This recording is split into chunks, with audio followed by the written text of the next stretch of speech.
For the love of God, stop remaking Halo! Especially since they can't get the art direction right.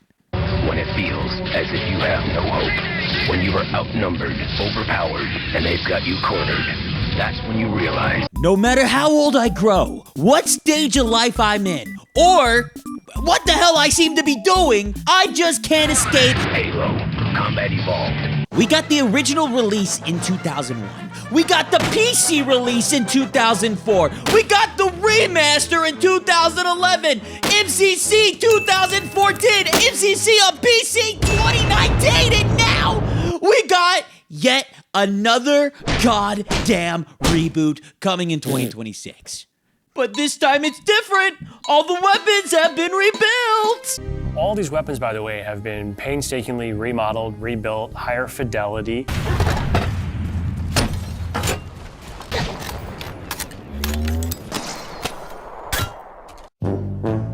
I'm entirely convinced that if humanity colonized Mars, the first thing we're gonna find is not water, not alien life, not Matt Damon growing potatoes. It's going to be a limited edition holographic steelbook of Halo Combat Evolved Remake, Remaster, Reimagine, Martian Edition. You'll land there and be like, oh my God, it's your new planet. Wrong, it's not. It's Silent Cartographer for the 15th time. Honestly, it wouldn't be that bad if it wasn't for the fact that every time they release this game, somehow, graphically, it gets better, but visually, it gets worse. This is one of the most unique cases that I've ever experienced. Namely because this is the first time I've seen a game get remastered so many goddamn times. And somehow, with each release, it has progressively looked worse. Looked worse! Honestly, it feels to me like they gave a middle schooler the ability to make the art decisions for the game. Trust me, believe it or not, I was a middle schooler at one. Miller schooler? School of Miller Lite? What the fuck? I was a middle schooler at some point, so I kind of know what I'm talking about here. Let me explain. While the teacher was doing complicated maths all over the front board, like 1 + 1 equals, I don't know. Because I wasn't paying attention. Because you know what your boy, Are You Smarter Than a Goblin was doing? That's right. I was daydreaming. What if Perfect Dark, hear me out, had big titties? What if Silent Hill was real and Pyramid Head had big titties? What if Jinx? As I've gotten older, I've realized middle schoolers have terrible ideas. And art style means more than graphics. I mean, let's take a step back and, I don't know, look at a different game. Team Fortress 2. Team Fortress 2 came out the same year as BioShock, Crysis, Call of Duty 4, all games that strive to put more realistic graphics forward. It did, you know, they had to fall back in some places due to technological limitations. Nothing wrong with that. It's just, they look great for their time. But you want to know what game decided to put the graphics at the back and the art style at the front? Team Fortress 2. You want to know what game still has a ravenous community despite being nearly 20 years old? Team Fortress 2. Know what game had the hottest character with the greatest assets? 2 of them? Bayonetta. That has nothing to do with the video at all, but I mean, goddamn, as they say in Olive Garden, that's the pasta primavera right there. Oh! Ah, what a piece of work. Pure art, I say. Anyway, art style is something, as I've grown old enough to understand, is about more than just how the game visually looks. Sure, with the right art style, a game from 20 plus years ago can still be played and enjoyed since it won't ever truly feel dated, like Jet Set Radio Future and Parappa the Rapper. I have no clue why I pulled those references out. Whatever. What I realize is the reason why art style is so important isn't just replayability. It isn't just because how cool the game looks. Art style is about how the game reads. And that segues us into our Audible. No, I'm just kidding. I'm not sponsored by Audible. Team Fortress 2 is so heavily stylized that no matter the level, no matter the background, I can flash just the silhouettes across the screen, and I bet you will instantly tell what sort of heathen graces your presence. Don't believe me? Watch. Who's this? Correct. Heavy. Who's this? Correct. Sniper. Who's this? Come on. Come on, you got it. It's on the tip of your wrong. It's your mother. But really, this video isn't about Team Fortress 2. I'm not trying to harp on Team Fortress 2. I'm just trying to say that art style is important regardless of the graphics, because when it's done right, you are immersed in the game. You don't really think about it. Everything's so easily readable that you can just play it and say, damn, this game looks cool. I'm gonna go kill these 3 grunts down the hill right here. But when it is done wrong, it looks like the remastered version of Halo Combat Evolved. A little quick backstory about the OG Halo art style. The OG art style took a lot of visual cues from RTSs, namely because Halo started out as an RTS, so it would make sense that their approach would be geared towards, as the art director said himself in a direct quote, a bold, iconic visual style. RTS games require you to be able to tell the difference of a unit based on just a quick little glance. Bungie took this and decided, let's make our game feel clean and readable. It's the reason why the Covenant look like Power Rangers. It's so you don't end up like your socially awkward friend who invited himself onto the date you scored with your crush after working up the courage to nonchalantly shoot your shot. It's because you can actually read the f***ing room. When you play the OG Halo, you are greeted with intentional decisions that make sense for the vibe of the story and the atmosphere of the current mission. Wait, wasn't I talking about something before I went on the oh yeah, readability in games. That's right. I just got excited talking about the history of Halo. The reason why enemies are bright colored, the backgrounds are earthy and blues, and the blood is incredibly abundant, that's because at a simple glance, you can instantly read the entire scene. What? Don't believe me? Well, welcome to this video's most irrelevant game show. I am your host, Gaming Man number, and I'm here to test your reading skills. Visual reading skills, that is. So I'm gonna flash something on the screen real quick, and I want you to tell me, how many elites do you see? Ready? Go! How many did you see? Are you sure? I'm gonna flash it one more time, and let me know what you think in the comment section below. Ready? Go! Okay, now lock your answers in, twin, because I'm about to reveal how many elites was in that scene. The answer? If you guessed 3 visible elites and 71 using invisibility, you would be correct! The number was 784! Let's go! Woo! Yeah! I don't really know what this cutaway was. Let's get back to it. Blocking, which is where actors are placed and how they interact with the scene, lighting, set design, wardrobe. These are the basics of a Hollywood film. Which video games are similar, except video games are a little bit more difficult because these aren't set shots. The reason why I bring up readability in movies is, bam, watch this. Bright colored enemies, crazy explosion, ragdoll, particle effects. The Bungie staff wasn't just making a game influenced by other games. They were making a game influenced by movies. Predator, Terminator, Starship Troopers. You can see how diverse the influences are based on how this game looks and plays. We want our game to look like a movie. We want it to look like something that is just unbelievable to experience.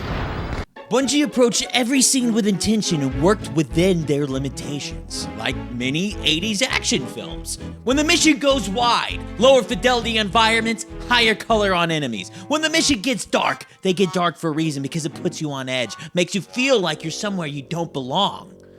And for a good reason. This is one of the major reasons 343 seems to fall so short on Halo. 343 isn't influenced by the same things. They aren't even in that 90s, early 2000s mindset. They aren't exposed to the same commercials and aesthetics and everything else from their daily life. They're influenced by modern video games, modern movies, J.J. fucking Abrams and Call of Duty and Titanfall. Sleek, crazy lights, more is better mindset. It's like choosing to wife up Aerith instead of Tifa. All style, no substance, baby. Let's just take a look at what 343 did on their remastered. The same enemies down the same hallway from the OG game. Now the remaster, they just blend in. Why? What are we doing? What was the decision making here? Is this a horror segment, a drama segment, or I don't know, maybe a action segment on a goddamn spaceship. You're supposed to be blasting goddamn aliens. You're supposed to be blasting these Okay, let's move on. Let's move on to the next example. Let's go to the cavern. Oh wow, it's nice and dark. Oh wait, this is OG Halo. Let's look at the remake. God damn it. What is this, 343? What? Oh, I'm sorry. I didn't know that the OG Halo cavern was an alien one because it doesn't look like Pandora from Avatar. Oh, thank you, 343. Thank you for just, I don't know, making a dark cavern have random light sources. We're inside of a mountain. We're inside of a fucking mountain. I don't know. But let's move on to the next one because at least these things are superficial. There's no way they would fuck up the Forerunner architecture, right? Right? You will ride eternal, shiny and chrome. A little bit of a tonal shift here because I feel bad for 343 here. And I know I just spent the last 10 minutes bullying the fuck out of them and their terrible art direction decisions, but I will also give them bail with what I'm about to say. 343 is going to fail and fail and fail again and again and again because they have been given a impossible task. And honestly, let them add sprint in, because you want to know something? With or without sprint, they'll never catch the success they are chasing, because what they are chasing... That feeling that Halo gave a lot of people. They give you another, checkpoint, and you gotta go over here, and they coming down with all these ships, and they trying to get you. Doesn't exist anymore. What they are chasing is what we are chasing ourselves. And what we are chasing isn't a game. The game exists. You can go play it right now on the OG Xbox, on a CRT TV, as it was meant to be played. Nothing is stopping you. Why haven't you gone and done that? Why? Well, that's because what we are chasing isn't the original Halo. It isn't a remastered or remade version. They could add more enemies or not. They could add more weapons. Or not. They can add bigger arenas or make Cortana's titties bigger or add DLC to make Cortana Nicki Minaj. No, actually, pause. I don't want to give them that idea. That is, can you imagine? They could do all the fucking Fortnite crossovers just by replacing Cortana. You have Hatsune Miku or some shit. What's the goddamn? No, I'm sorry. But at the end of the day, it doesn't matter because beyond the novelty of it, it'll eventually fail to live up to expectations because there is no way to meet them.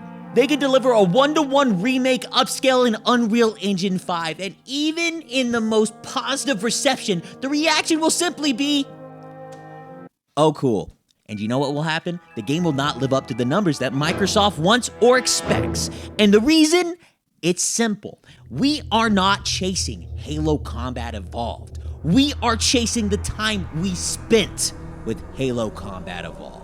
Guys, it's about the time when we could just slow down and immerse ourselves and get lost without any sort of real care. The only concern was when we looked at the clock, it was like, oh shit, it's 6 a.m. I need to get ready for school. The novelty of having no responsibilities, playing split screen with the boys all night, crunching some Mountain Dew and pizza rolls. I mean, come on. I even played recently a LAN party with some friends and adults. I'll make this real quick, and I invited everybody over. I posted on Instagram stories. They came over, we crushed some dudes, killed some pizza, Battlefront 2, some Halo split screen, and guess what?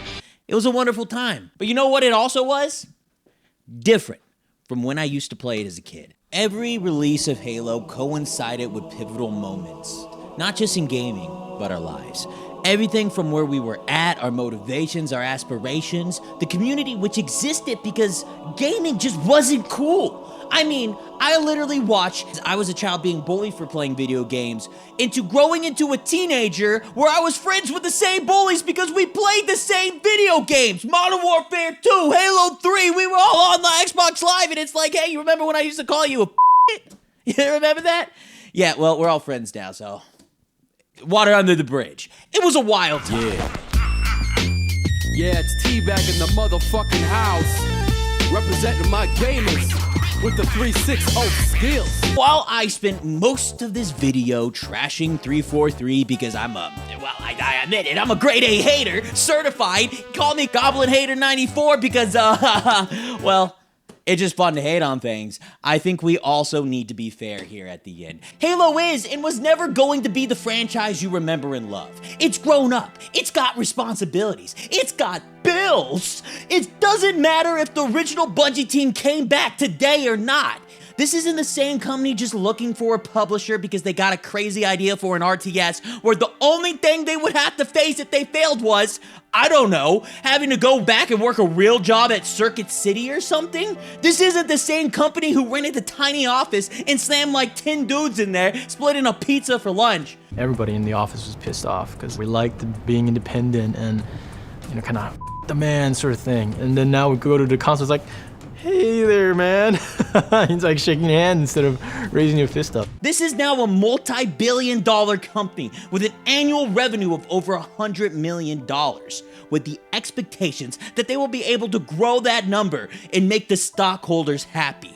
This isn't the small, scrappy studio we all fell in love with, and unfortunately, it will never be again. I think I just want to end this video by saying that 343 will never truly succeed because Microsoft wants that flash in the pan, 1 in a million success that a small group of broke, no-life nerds, and remember, this was the 90s, 2000s, before streaming and gaming became cool and made it popular, that a small group of geeks was able to create on nothing but ramen and passion. And because of the expectations for the fans are different from that of the publisher, and the wants of 343 are different from the needs, because it gives a team a chance to come out of nowhere with something brand new that people didn't expect. And while I'm all for bullying 343 Industries, I wanna run something by you guys real quick, because I don't think it's their fault. I think it's a very specific individual's fault, so take a step back with me real quick. Because I don't believe 343 Industries is responsible for the death of Halo, because let's look at this objectively. A mega corporation is forcing a developer to recreate a classic game in Unreal Engine 5. Unreal Engine 5. I wonder, oh golly gee, oh golly do, I wonder what's this? Is this the Oblivion remaster, remake in an Unreal Engine 5 trailer? God damn it! It's not 343 Industries' fault, it's goddamn Todd Howard's! Fucking first it was the horse armor, now it's the remakes. When will you stop, Todd, you trend-setting son of a... Hold up, huh? What's a 401k? Hold up, let me get this straight. Paint them all but one today. I just wanna cop a new chain. I just wanna cop a gold ring. I just wanna, man, I don't know, maybe get paid.